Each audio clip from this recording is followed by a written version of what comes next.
Hi, I'm Dan Cortopassi. Welcome. Before we get to the box of the month, I wanted to talk about a couple of things. Last time, if you watched, I was proposing a change to the review scoring system for sets. Basically, anything that comes with more than one model in the box. And what I wanted to do was do some kind of average. And after getting some feedback, it seems like a lot of people agree with that. And I want to especially thank Paul Kirkman for giving the suggestion to just add more points for additional pieces of rolling stock. So basically how it would work is normal reviews start with 100 points for a single model. So if there were 2 models, we'd start it at 200 points, 3 models would be 300, etc.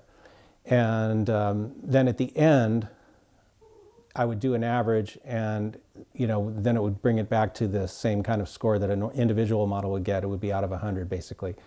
So I think that's what we're going to do, and I think that should work pretty well. And that'll also allow me to score each model individually, and maybe we can look at the individual scores as well. So I think that'll be pretty good. And I still have the review that I was talking about needing that for on my workbench, so haven't done that one yet. I was kind of holding off until I figured out what to do with it. But anyway, that's how it'll be from now on, and I think that'll be pretty good.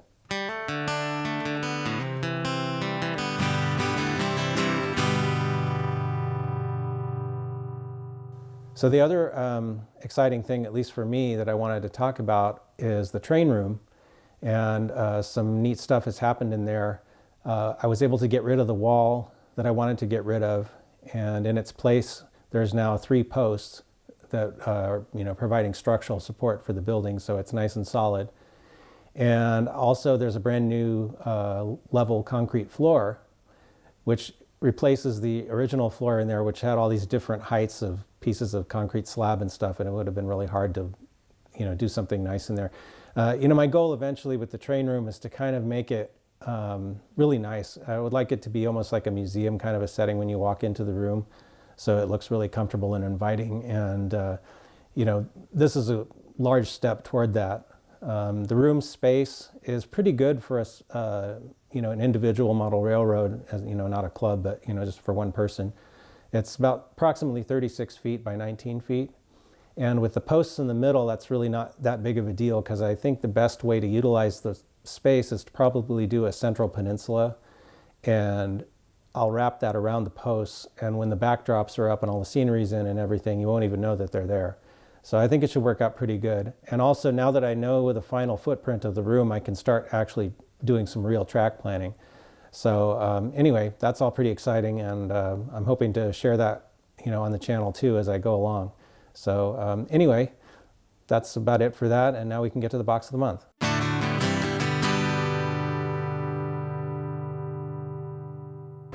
Okay, so for anyone who doesn't know, this is Nichole. Hi. And this is actually our last time doing this as single people, because we're going to get married in a couple of weeks. So Just under 2 weeks. yeah. So next time we'll be married. Should be pretty fun. We're going to have a really cool wedding with a train involved, and it's going to be pretty cool. So hopefully we'll get some footage of that to share eventually. Hopefully I'll get this guy to go live and you'll get some really good footage of him and the rest of the wedding party. Yeah. That would be great. We'll see. We'll see what happens. We'll see what happens. But anyway, so let's get to the box of the month. All right, let's get to it. Yeah. Oh, there's a big blue box just Big blue shoving box. its way out right there. Okay, this is an Athearn Genesis. Oh, okay. All right, This is an FP45. Did Santa you paint Fe. that? No, this was one that was this one was actually given to me by a friend, because somebody tried to weather it, and it kind of became a basket case. It was like too much weathering. Anyway, it still runs fine, and mechanically it's fine, and detail-wise everything's there. So my plan was to probably strip it and repaint it into the Santa Fe War Bonnet scheme. It's already in the Santa Fe War Bonnet scheme, but I'll make it fresher. So. Are you gonna make it fresher and then do the same thing, weather it? Not as much, because in But the, you will weather it some. a little bit, but in the era that I'm modeling, the 90s, Santa Okay. Fe had just repainted these, like in I think 1990 or somewhere Okay. around there, into this color scheme. So they were still fairly freshly painted at that point. Okay. So they won't That's cool. won't be too dirty. Too dirty. Yeah. All right. Our next one is an Amtrak. An Amtrak. I know a lot of people are into models and not the Amtrak, whatever, but we had such a great time on that trip that I just can't help but love Amtrak passenger cars when I see them. Yeah, now. we rode several trains too. That was a couple of years ago now, but we rode the Zephyr and Right? The Capital Limited Yes. and the Chief coming back to LA, and then the Starlight going from LA back to the Bay Area. Oh, So absolutely magical, every yeah, single one of them. that was pretty cool. We had a My good time. favorite part, going over the Mississippi River. Oh my gosh. At sunset. At sunset. Well, it couldn't have been at a better time, but seriously, going over the Mississippi River is just an amazing moment in and of itself. Ooh. Okay, so this is an Amtrak P42. No, actually, it's a P40. I'm sorry. Number 822. This is one of the ones that they revived and painted into the new Phase 3 paint scheme. And it's one of their heritage units. This doesn't really fit my normal 1990s era. This is these were done, I think, in 2011. This was done for the Amtrak anniversary, 1971 to 2011. Okay, so when you say new Phase 3, you're talking about the recent phase that they've done? Well, or- Amtrak had they call them phases because they've had several paint schemes over the years. Okay. When they first did this one with the 3 equal size stripes going down the side, which was like I think in the 80s they started that. That was called Phase 3 because it was their third paint scheme that they used. Okay. And then they went on to a couple different ones since then, and recently they kind of brought the Phase 3 back, but it's a little different because the original one didn't have on the F40s they did have black on the roof, but not on the P42s and P40s. So Okay. anyway, it's different, but I still like it. This is really cool, and I've actually seen this engine in person, which is one of the reasons I got this model. Nice. I've seen it a couple of times actually, so that's pretty cool. And eventually I'll get around to putting sound and doing some more detailing on it and stuff. But for now, it's Very pretty cool. much just stock as it came. Maybe we can find some of the pictures that we took just outside of the train Uh, and find the exact trains that we took when we took the trip that we took. yeah, that would be cool. That would be so cool. Atlas. Atlas. And this is Ooh, pretty. C40-8W in I'm Santa in Fe. love with red. Yeah, it's her favorite colors are red and black. Red and black mostly, but this red and silver is divine. I mean, honestly. Yeah, it's a really neat paint scheme. Red just goes well with a lot of colors. So this was also from the 90s, basically. Well, the engine, I think these were actually made might have been built in the 80s, but anyway. These were when Santa Fe was doing their Super Fleet color scheme in the years before the BNSF merger. So is this just as it is out of the package? You haven't Yeah, done this is anything with another. This is another one that's completely Okay. stock. I haven't done a thing. It looks like I took the couplers off. So what but do you that's- plan to? What do you plan Oh, a to little do foam, with that? piece of foam fell off. They have Piece these of little foam. foam handrail protectors, and one of those fell off.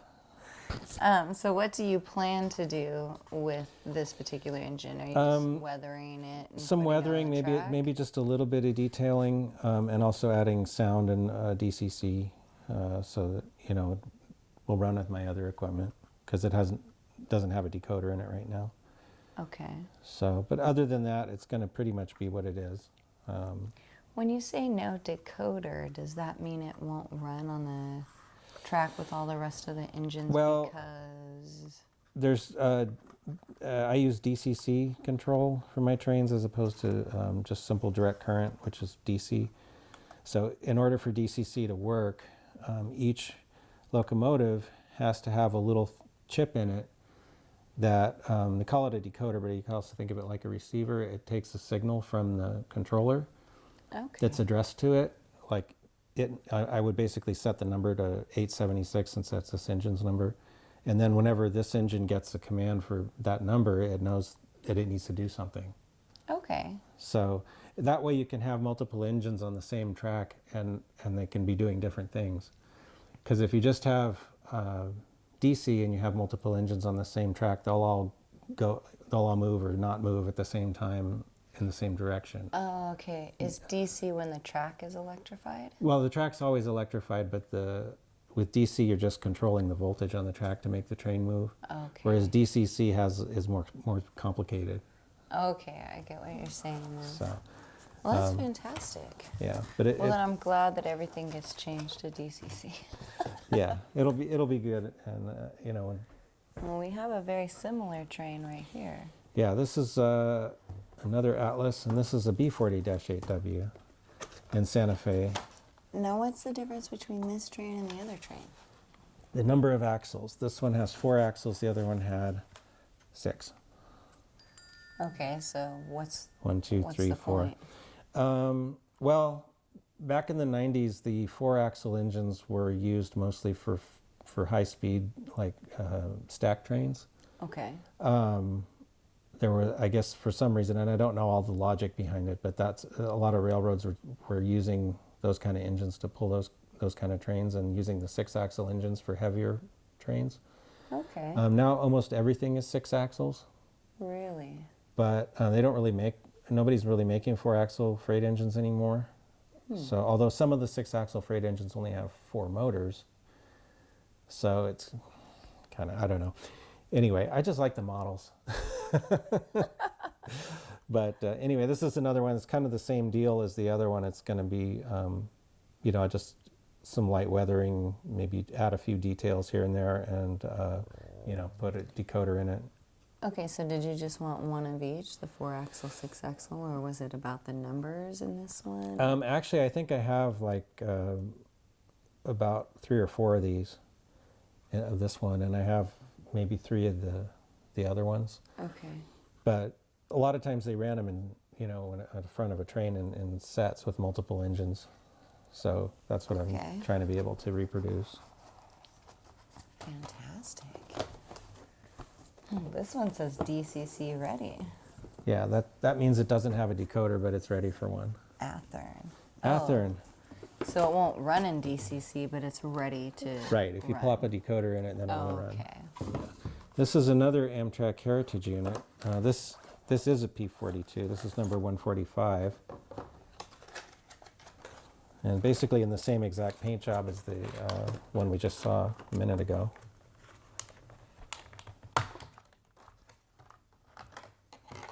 Oops. Very pretty. And also completely stock. I haven't done anything to this one. So what will you do? Same thing I've done to my other engines like this. Add a sound and a decoder and some details. And Some weathering. Some weathering. Okay. Not too much, but yeah.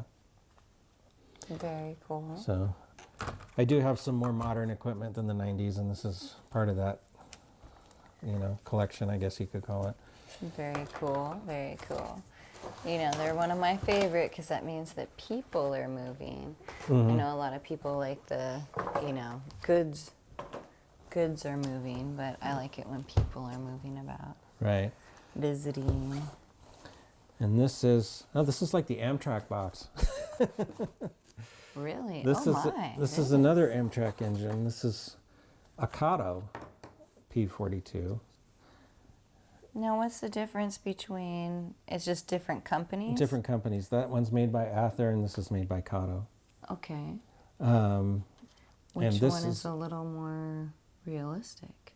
They both have their merits. Am I So- asking a hot fire question? No, not really. I mean, they both have their good and bad points. Okay. So it would be a lot to talk about actually to compare them.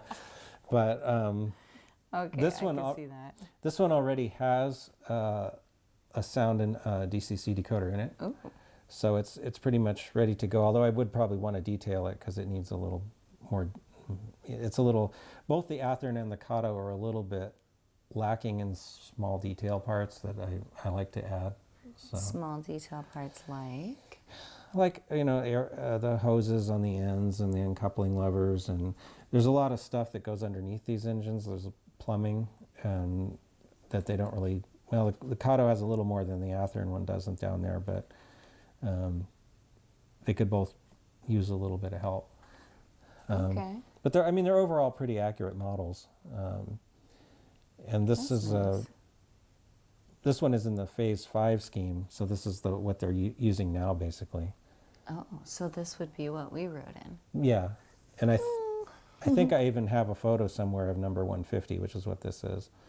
So Cool. I don't think I rode behind it, but I did see it. So. I remember when we rode out, there were several areas where we stopped in the train to get, breaks or whatever for people. But there were other trains coming, and you took video of that. Yeah, So it'd be kind of cool to get some of the video, like a train of some of those videos. That'd be cool. Sounds like trains we saw. yeah, Another Kato. another Kato. Oh, okay. Ooh, an SP. Oh, it's something that's not Amtrak. This is a Kato C44-9W in SP colors. And this is one of the ones that they did later. When they first brought these out, they didn't have the ditch lights in the right place for SP. And this one is one of the more recent ones, so it's a little improved over the older Katos that they did. But this one already has DCC and sound in it also. Oh, So this one, well, that's nice. yeah, this one doesn't need too much. I would probably do a little bit of detailing, some weathering, and and it should be pretty much ready to go. So this is a 6-axle, right? Because I'm Right. counting 1, 2, 3, 4, 5, 6. Right. Okay, cool. Yeah. So this will go well on my new layout when I get it built. I love that. This will go well. Ha ha ha ha.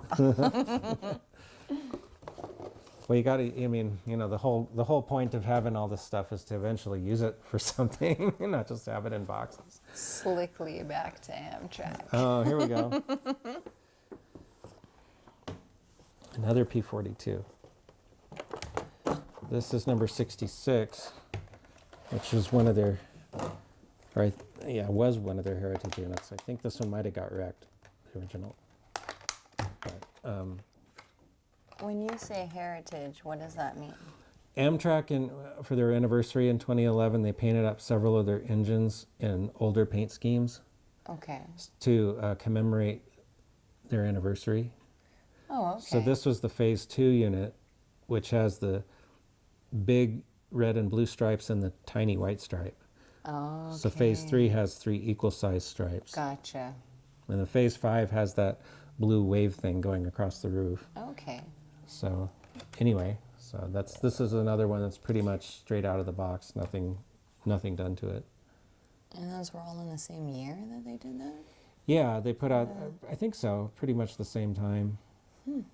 I think they had, they had several different ones, and they've used that. I know they've used that Phase 3 scheme on a couple other units. Very So cool. put that back together later. Yes. I will be nice and pull this one. Okay. Oh, something else that's not Amtrak. Okay.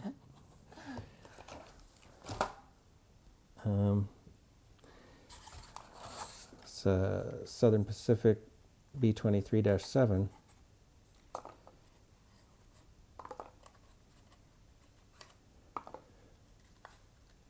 So if you've been following my SP Consist build, you know that I'm working on a a cotton belt B30-7. And I'll probably end up doing some of the same things to this one, like the rear light package, because this one doesn't really have, it just has the standard light package on it. So I want to change that. And do some detailing on it and then weather it.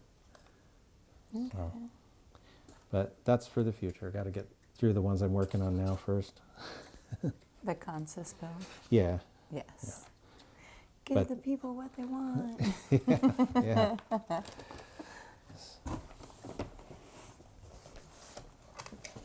All right.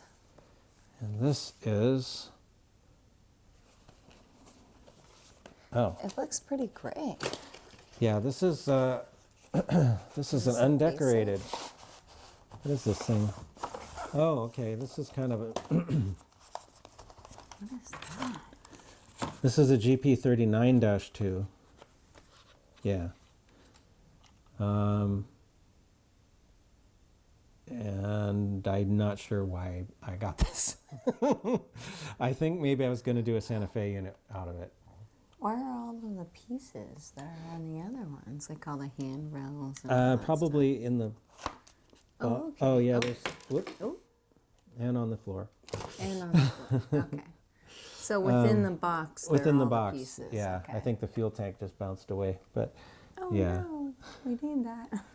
Anyway, yeah, this is another. I don't know if it was last time or the time before we went through a box that had a lot of undecorated units in it.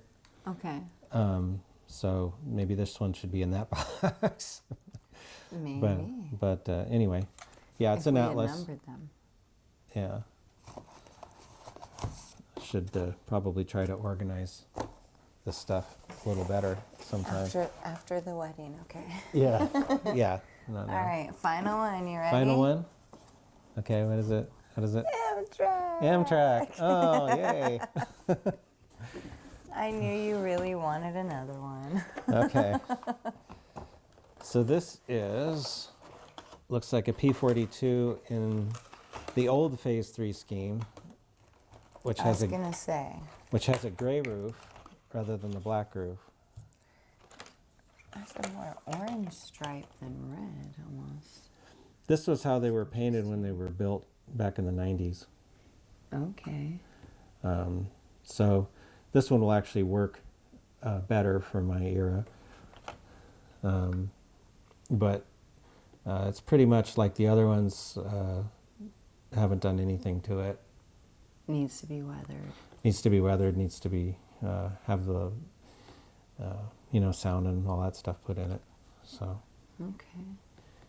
anyway, so that will be that. I got Does that one have a number? Oh, 53. Okay. 53. So, Nice. yeah, I actually have several of these that I've already done. So by the time I get them all done, I should be able to. I think what I'd like to do, I have enough of the, somewhere I have a bunch of Superliner cars too. Okay. And I'd like to have enough to do like 2 trains worth of cars. Of So, Amtrak. Of Amtrak. passenger So yeah, cars. basically so that I could have, say the Zephyr, maybe if I'm modeling a line that the Zephyr runs on, I could have the eastbound and the westbound meet somewhere on the cool. layout, so I'd have enough equipment to do that. That would be pretty cool. Okay. So anyway, that's kind of, If you're wondering if you have enough equipment to do that, I'm thinking you probably don't have to wonder that. probably don't, probably don't. If this is just one box that we found, Yeah. that's Amtrak Yeah. specific for Yeah. the most part. I think we found 2 trains out of this whole box that were not. Yeah, 3 that there was were a lot not of Amtrak in specific this. Amtrak, yeah. The Amtrak box So kind we of. probably have enough. That'll be very cool. I Yeah. can't wait to see that. Yeah, I think it should be pretty fun. Yeah. So anyway, Fantastic. I guess So that's the end of that box. There's a old business card in there, but anyway, nothing exciting. it's an Amtrak card, actually. That's Is what's it? funny. Okay. It's So, a conductor's card. a conductor's card. That's Okay. hilarious. All right. Well, anyway, you never know what you'll find when you look through stuff, right? Seriously. So I guess that's it for this time. So thanks for watching. Thanks for watching.